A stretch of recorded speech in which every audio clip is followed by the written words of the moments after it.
Muhibut Tobari atau yang akrab dipanggil Kiai Haji Dimyati Syafi'i, adalah anak ke-9 dari 10 bersaudara. Kiai Haji Dimyati merupakan putra dari pasangan Kiai Haji Syafi'i dan Nyai Muntasiro pada tahun 1912, di sebuah desa kecil, Wonokromo di Kabupaten Bantul, Yogyakarta.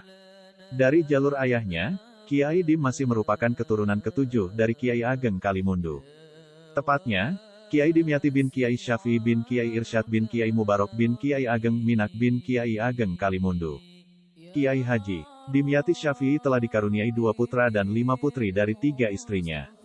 2 putra beliau yakni Kiai Haji Hamadullah Dimyati dan Kiai Haji Hazim Fikri, sedangkan putrinya sebagian besar dipinang oleh pengasuh pondok pesantren.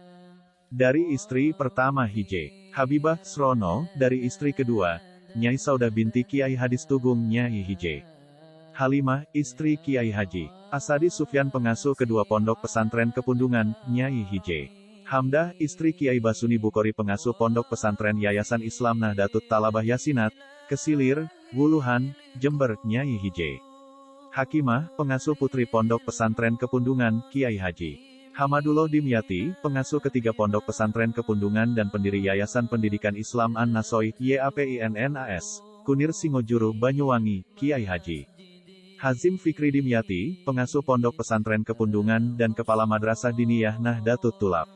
Dari istri ketiga Nyai Hije Hafidoh, istri Kiai Haji Wildan Suyuti, pengasuh pondok pesantren Salafiyah Syafi'iyah Sukorejo, Bangurejo, Banyuwangi. Pada tahun 1959, setelah usai merampungkan pembangunan gedung pesantrennya dan menyediakan cukup lahan untuk para santrinya menopang kehidupan dan biaya belajar selama di sana, Kiai Haji Dimyati Syafi'i berangkat menunaikan ibadah haji ke Mekah atau Makkah Al-Mukarramah. Namun di sanalah rupanya beliau datang untuk menghadap kepada Rabb-nya pada usia 47 tahun. Sebuah pemakaman tanpa penghormatan militer, meskipun beliau selalu berada di garis terdepan dalam pertempuran melawan tentara-tentara Belanda. Terlahir dari keluarga terpandang priai, membuat Kiai Dim memiliki akses pendidikan yang cukup. Beliau dididik langsung oleh orang tuanya. Namun pendidikan yang diberikan oleh orang tuanya hanya sementara, karena saat usia menginjak 5 tahun, ayahandanya meninggal dunia. Kemudian, pendidikannya dilanjutkan oleh pamannya, Kiai Kolil. Guru-guru Kiai Haji Dimyati Syafi'i Kiai Haji Syafi'i Kiai Haji Kolil Kiai Haji Abdullah Fakih di pesantren Cemoro, Songgon. Kiai Abdullah Sujak di pesantren Idam Sari, Genteng Syekh Dimyati Turmusit Remas Pacitan anak-anak Kiai Haji Dimyati Syafi'i Hije Habibah Srono, Nyai Hije Halimah, istri Kiai Haji Asadi Sufyan pengasuh kedua pondok pesantren Kepundungan, Nyai Hije Hamdah, istri Kiai Basuni Bukori pengasuh pondok pesantren Yayasan Islam Nahdlatul Talabah Yasinat, Kesilir, Wuluhan, Jember, Nyai Hije Hakimah, pengasuh putri pondok pesantren Kepundungan, Kiai Haji Hamadullah Dimyati, pengasuh ketiga pondok pesantren Kepundungan dan pendiri Yayasan Pendidikan Islam An-Nasoih, YAPINNAS, Kunir Singojuru, Banyuwangi, Kiai Haji Hazim Fikri Dimyati, pengasuh pondok pesantren Kepundungan dan kepala Madrasah Diniyah Nahdlatul Tulab. Nyai Hije Hafidoh, istri Kiai Haji Wildan Suyuti, pengasuh pondok pesantren Salafiyah Syafi'iyah Sukorejo, Bangurejo, Banyuwangi. Murid-murid Kiai Haji Dimyati Syafi'i Kiai Haji Asadi Sufyan pengasuh kedua pondok pesantren Kepundungan Kiai Basuni Bukori pengasuh pondok pesantren Yayasan Islam Nahdlatul Talabah Yasinat, Kesilir, Wuluhan, Jember Kiai Haji Wildan Suyuti, pengasuh pondok pesantren Salafiyah Syafi'iyah Sukorejo, Bangurejo, Banyuwangi. Kiai Dim, sapaan Kiai Dimyati, terlahir dengan nama Muhibut Tobari. Beliau anak ke-9 dari 10 bersaudara, putra pasangan Kiai Haji Syafi'i dan Nyai Muntasiro pada tahun 1912, di sebuah desa kecil, Wonokromo di Kabupaten Bantul, Yogyakarta. Dari jalur ayahnya, Kiai Dim masih merupakan keturunan ke-7 dari Kiai Ageng Kalimundu. Tepatnya, Kiai Dimyati bin Kiai Syafi'i bin Kiai Irsyad bin Kiai Mubarok bin Kiai Ageng Minak bin Kiai Ageng Kalimundu. Terlahir di keluarga terpandang priai, membuat Tobari, panggilan masa kecil Kiai Dimyati, memiliki akses pendidikan yang cukup. Ia dididik langsung oleh orang tuanya. Akan tetapi, saat usia menginjak 5 tahun, ayahandanya meninggal dunia. Kemudian, Pendidikannya dilanjutkan oleh pamannya, Kiai Kholil. Dari pendidikan dasar yang berkualitas itulah, terbentuk karakter Tobari yang haus ilmu dan sosok yang soleh. Karakter yang terbentuk hingga dewasa kelak. Kegemaran Tobari pada ilmu semakin kentara ketika pindah ke Banyuwangi. Pada 1922, ibundanya, Nyai Muntosiroh, hijrah ke ujung timur Pulau Jawa itu. Ibunya yang menjanda setelah ditinggal wafat orang tuanya mengadu nasib untuk memenuhi kebutuhan hidup keluarganya. Meski berada di lingkungan keluarga terpandang dan berkecukupan, namun hal itu tak membuat Nyai Muntosiroh menggantungkan hidup pada uluran tangan keluarga besarnya. Beliau mendidik anak-anaknya untuk mandiri. Di Banyuwangi, Nyai Muntosiroh dan anak-anaknya tinggal di Desa Kebaman, Kecamatan Srono. Di tanah rantau inilah, beliau membesarkan ke-10 putra-putrinya. Dengan kerja keras dan doa yang tak pernah berhenti dilafalkan tiap melakukan aktivitas. Meski keadaan ekonomi keluarga masih belum stabil, gejolak Tobari untuk menuntut ilmu tak pernah padam. Setelah membujuk ibu yang sebelumnya menolak, Tobari diperbolehkan untuk melanjutkan mengaji. Beliau mengaji kepada Kiai Haji Abdullah Faqih di pesantren Cemoro, Songgon. Sekitar 20 km dari kediaman orang tuanya. Setahun lamanya Tobari nyantri kepada kiai yang terkenal dengan ilmu hadisnya tersebut. Kemudian, beliau melanjutkan mengaji kepada Kiai Abdullah Sujak di pesantren Idam Sari, Genteng. 3 tahun lamanya Tobari menuntut ilmu agama di sana. Baru pada tahun keempat beliau mengajukan izin kepada guru dan orang tuanya untuk melanjutkan belajar ke pesantren Termas, Pacitan. Beliau akan belajar kepada Syekh Dimyati Turmusi, seorang ulama besar tanah Jawa yang reputasinya tersohor hingga ke Timur Tengah. Walaupun keranjingan menuntut ilmu, Tobari menyadari betul beban berat sang ibu yang hidup seorang diri merawat saudara-saudaranya. Oleh karena itu, beliau tak ingin membebani ibunya untuk menanggung biaya pendidikan. Beliau berusaha untuk mencukupi semua kebutuhannya dengan mandiri. Seperti halnya saat mondok di Termas, Tobari mengandalkan keahliannya dalam menyalin dan memberi makna Jawa Ngesahi pada kitab kuning. Saat itu, percetakan kitab tak semudah dan semurah saat ini. Jadi, untuk memiliki kitab tertentu, para santri harus menulisnya secara langsung. Hal inilah yang dimanfaatkan oleh Tobari sebagai ladang usahanya. Saat itu, Tobari tidaklah seorang diri yang menghidupi dirinya dengan cara menjadi buruh penulis kitab, tapi juga diikuti oleh para santri lainnya. Salah satu kawannya saat itu, ialah Kiai Haji Mas Duki Lasem. Mereka menulis dan memberi makna beragam kitab. Mulai dari kitab-kitab dasar seperti Jurumiyah, Safinah dan Takrib, hingga kitab-kitab babon seperti halnya Fathul Wahab, Ihya Ulumuddin, Tafsir Jalalain, dan Sahih Bukhari. Dari aktivitasnya menjadi buruh penulis kitab tersebut, Tobari meraih manfaat ganda. Beliau tak hanya mendapatkan upah dari kegiatannya tersebut, tapi juga memberikan kesempatan untuk belajar yang lebih dibanding santri lainnya. Karena beliau harus mengkaji dan mempelajari kitab-kitab tersebut dalam intensitas yang lebih. Berkat ketekunannya dalam belajar itulah, Tobari dikenal sebagai santri yang alim. Kecerdasan tersebut, membuat kiainya, Syekh Dimyati begitu menyayanginya. Sebagai bentuk rasa sayangnya, nama Muhibut Tobari diganti sebagaimana nama gurunya tersebut, Dimyati. Di pesantren Termas, Pacitan Tobari atau yang telah berganti nama menjadi Dimyati itu, mengenyam pendidikan selama 7 tahun. Setelah dirasa cukup, sang ibu, Nyai Muntosiroh memintanya untuk pulang. Sekembalinya ke Banyuwangi, Dimyati muda mulai mendapatkan panggung di tengah masyarakat. Beliau mulai sering diundang mengisi pengajian keliling kampung. Beliau pun dikenal dengan sebutan Kiai Dimyati Syafi'i. Nama yang terakhir tersebut, dinisbatkan kepada nama ayahnya. Sebagai ulama muda, Kiai Dim menjadi sosok yang cukup progresif. Beliau merintis pesantren yang diberi nama Darul Falah pada 1935. Namun, kelak, nama tersebut diganti menjadi Nahdlatul Thulab. Sebuah nama yang mensiratkan semangat baru, kebangkitan para santri. Kiprah Kiai Dimyati sebagai ulama muda terus mendapat simpati masyarakat. Beliau tak hanya dikenal sebagai ulama yang mumpuni keilmuannya, tapi juga sosok yang dikenal aktif dalam dunia pergerakan. Pelan namun pasti, beliau semakin ditokohkan. Pada 1944, atas restu para ulama di bumi Blambangan, beliau dipercaya sebagai Rois Syuriah PCNU Blambangan, yang baru saja dirintis sebagai pengembangan dari PCNU Banyuwangi, yang telah ada sebelumnya. Memasuki masa revolusi, di mana Belanda bersama sekutu melakukan agresi militer lagi ke Indonesia. Ki Aidim bersama para santri yang tergabung dalam barisan Hizbullah tidak bisa tinggal diam. Beliau aktif memimpin gerilya melawan kompeni yang masuk ke Banyuwangi. Untuk mengelabui Belanda, beliau melakukan aktivitas tak ubahnya pesantren biasa. Pada siang hari mereka mengaji sebagaimana biasa. Tapi tatkala malam mulai menyelimuti, mereka mulai melakukan aksi-aksi penyerangan kepada pasukan Belanda yang berkeliaran. Namun, karena ada pengkhianatan dari salah seorang tetangga, aktivitas tersebut terbongkar oleh Belanda. Pesantren Nahdlatul Tulab Pondok Pesantren Kepundungan diserang dan dibumi hanguskan oleh Belanda. Pesantren tersebut kembali dibangun pada 1952. 3 tahun setelah masa revolusi fisik telah berakhir. Sosok Kiai Dimyati yang muda, progresif dan alim tersebut, benar-benar mewarnai dunia keislaman di Banyuwangi. Peranannya sebagai ulama dan aktivis pergerakan mengukuhkannya sebagai tokoh besar. Meski demikian, Allah memiliki skenario lain. Kiprahnya yang begitu luar biasa di usia muda, seolah mengejar target pengabdian pada umat di usianya yang pendek. Kiai Dimyati Syafi'i menghembuskan nafas terakhirnya pada 1955. Usianya kala itu baru menginjak 47 tahun. Ia meninggal dunia tatkala menunaikan ibadah haji bersama adik perempuannya, Maryam. Keduanya meninggal dunia dan dimakamkan di Tanah Suci Makkah. Pesantren, dan setangkup perjuangan menjadi warisan darinya.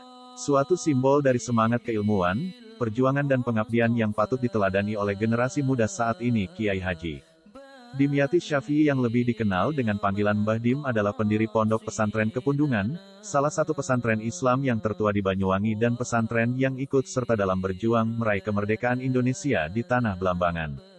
Pada zaman-zaman perjuangan merebut kemerdekaan, banyak sekali korban yang harus dipertaruhkan oleh bangsa Indonesia.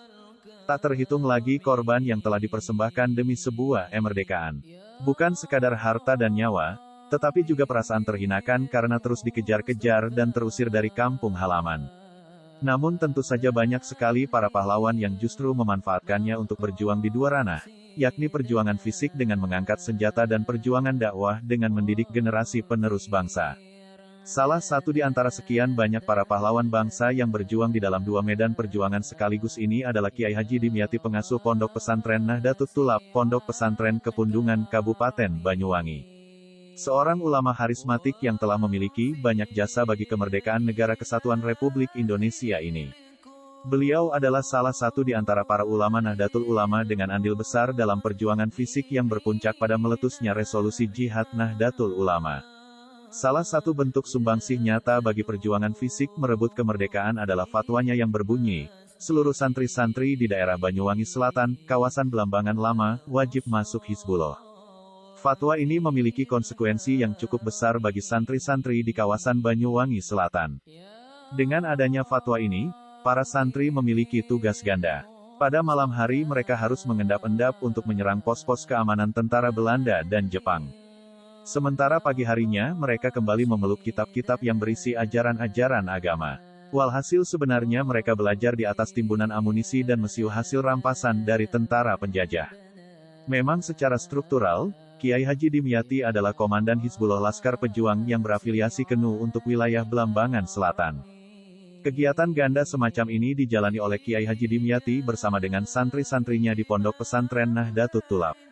Bukan tanpa risiko, selain menantang bahaya pada malam hari, mereka juga selalu diintai bahaya pada keesokan hari ketika mereka sedang mengaji. Banyaknya intel penjajah yang berkeliaran membuat keselamatan mereka selalu dipertaruhkan setiap saat. Selain mengasuh Pondok Pesantren Nahdlatul Tulab, Pondok Pesantren Kepundungan, Kiai Haji Dimyati juga dipercaya sebagai Rois Suryai Nahdlatul Ulama cabang Belambangan saat itu Banyuwangi Selatan. Sementara pada waktu tersebut pengurus Tanfidiyah dipercayakan kepada KH Syujai. Keduanya, bersama para ulama lain, bahu-membahu memimpin penduduk di sana untuk melawan penjajahan. Baik secara fisik maupun melawan terhadap segala dampak buruk penindasan Belanda dan Jepang, termasuk kebudayaan negatif yang dibawa oleh setiap pemerintah penjajah. Keadaan ini berlangsung terus hingga masa-masa setelah kemerdekaan. Dalam mempertahankan kemerdekaan, para santri terus melakukan penyerangan-penyerangan terhadap pos-pos tentara Belanda pada malam hari. Maka benar saja, lama-kelamaan perlawanan mereka pun tercium oleh Belanda. Sehingga pondok pesantren yang dipimpinnya pun digerebek oleh tentara Belanda. Seluruh bangunan dibakar, termasuk bangunan pesantren dan tempat tinggal Kiai Haji Dimyati diratakan dengan tanah oleh Belanda. Seluruh kitab-kitabnya sebanyak 2 lemari besar pun habis dimakan api. Karena di bawah bangunan pesantren, banyak tertanam amunisi dan mesiu hasil rampasan para santri ketika bergerilya malam hari, maka akibat pembakaran semakin menjadi-jadi. Mesiu-mesiu ini mengakibatkan api yang melalap gedung pesantren semakin menyala menjadi-jadi dan menimbulkan ledakan-ledakan hebat. Meski para santri telah diperintahkan menyingkir dan berpencar, salah seorang santri bernama Muhammad Fatlan tertembak dan gugur pada penyerangan Belanda tersebut. Muhammad Fatlan kemudian dikuburkan sebagai syuhada dan dipindahkan ke makam pahlawan Banyuwangi pada tahun 1962. Sementara Kiai Haji Dimyati ditangkap oleh Belanda dan ditahan selama 27 bulan hingga pertengahan tahun 1949. Komandan Hizbullah Belambangan Selatan ini sebenarnya sudah hampir dieksekusi oleh Belanda. Namun menurut beberapa cerita, ketika menjelang hari-hari eksekusi, dokumen-dokumen pidananya oleh Belanda ternyata hilang dan tidak pernah ditemukan lagi. Sehingga eksekusi tidak pernah benar-benar dilaksanakan, sampai waktunya beliau dibebaskan karena kekalahan-kekalahan Belanda di Indonesia. Kiai Haji Dimyati benar-benar menjadikan hidupnya sebagai pengabdian sepenuhnya kepada sesama, termasuk kepada orang-orang dari tanah kelahirannya, Yogyakarta. Dimanapun para alumni berada, biasanya mereka mendapatkan solusi terkait relasi yang ditunjukkan oleh Kiai Haji Dimyati. Dalam memperjuangkan Nu, Kiai Haji Dimyati tidak pernah melupakan silaturahmi, dibuktikan dengan keberadaan kunjungan Menteri Agama Republik Indonesia yang pertama ke Pondok Pesantren Kepundungan, yakni Kiai Haji Awahid Hasjim, tetapi untuk Kiai Haji Saifuddin Zuhri dan Kiai Haji Muhammad Dahlan melakukan kunjungan ke Pondok Pesantren Kepundungan tatkala beliau belum menjabat sebagai Menteri Agama Republik Indonesia. Meski sudah ada pejabat negara di tingkat pusat yang berkunjung, tetapi tamu-tamu ini tetap bersikap santai di pesantren. Mereka biasa tidur-tiduran dan bercengkrama dengan santri di pendopo pesantren. Terpenting Kiai Haji Dimyati selalu menanamkan jiwa kenuan di hati anak didiknya. Beliau menyatakan ingin hidup sebagai orang Nu dan kelak jika meninggal pun sebagai orang Nu. Kiai Haji Dimyati mengabdikan seluruh hidupnya untuk kemajuan Nu. Setelah keluar dari tahanan Belanda dan bangsa Indonesia kembali menata kehidupannya dengan merdeka, maka Kiai Dim kembali membangun pesantrennya. Pada tahun 1950 Kiai Dim mengumpulkan para tokoh agama di wilayah Banyuwangi Selatan, dan pada tahun 1951 beliau secara resmi mengasuh pesantren Nahdlatul Tulab, Pondok Pesantren Kepundungan kembali. Pada tahun 1957 beliau dan keluarganya mendirikan Yayasan Nahdlatul Tulab. Beberapa saudara-saudara dan relasi keluarga Kiai Dim kemudian mengajukan permohonan kepada Presiden Soekarno di Jakarta. Rupanya pengajuan ini berhasil dan mendapatkan dana yang cukup untuk membangun kembali kompleks pesantren yang telah dibumi hanguskan Belanda tersebut. Dana dari Presiden Soekarno ini rupanya diirit-irit oleh panitia pembangunan, sehingga memiliki sisa yang cukup untuk dibelikan sawah seluas 5 hektar yang kemudian dikelola oleh para santri untuk menunjang kehidupan mereka selama mondok di pesantren Nahdlatul Tulab, Pondok Pesantren Kepundungan. Metode penggarapan sawah oleh santri ini merupakan perluasan manfaat yang didapatkan oleh Kiai Haji Dimyati dari pengalamannya selama beliau menuntut ilmu di berbagai pesantren di Jawa Timur. Menurut ceritanya, dahulu sewaktu para santri di Nahdlatul Tulab tidak harus membawa bekal atau dibekali oleh orang tuanya dari rumah. Asalkan santrinya bekerja keras tentu dapat menopang kehidupan dan membiayai pendidikannya selama di pesantren. Karenanya, dana pembangunan pesantren yang dari Presiden Soekarno disisakan untuk membeli lahan, agar para santri tidak membebani orang tua masing-masing. Kenyataan ini adalah yang sebenarnya, karena entah kebetulan atau tidak, jumlah santrinya tidak pernah lebih dari kapasitas lahan yang tersedia untuk menopang kehidupan dan kebutuhan belajar mereka. Sehingga Kiai Haji Dimyati dapat benar-benar mendidik mereka dengan seksama, termasuk ketika harus membina mereka sebagai laskar Hizbullah pada kegelapan malam. Mengendap-endap dan menyergap musuh, untuk merangkul kitab kuning pagi harinya di pesantren. Dalam sistem pendidikan di pesantrennya, Kiai Haji Dimyati lebih mengandalkan sistem sorogan. Sistem ini menjadikan santri-santrinya menyimak dengan saksama. Karena sorogan yang dipakai oleh Kiai Haji Dimyati adalah sorogan tak langsung. Artinya para santri mengulangi membaca kitab yang telah dibaca oleh sang kiai beberapa hari sebelumnya. Jadi para santri secara otomatis akan mendengarkan dengan saksama ketika sang kiai sedang membacakan, karena mereka harus mengulanginya secara terjadwal. Sementara cara lain yang digunakan oleh Kiai Haji Dimyati di pesantrennya adalah metode bandongan. Dalam mekanisme bandongan, sang kiai bebas menerangkan agar para santri mengerti maksud-maksud tersirat dari teks-teks kitab yang sedang dipelajari. Cara ini lazim digunakan di madrasah-madrasah Belambangan Selatan sebagaimana juga pesantren-pesantren Nusantara lainnya.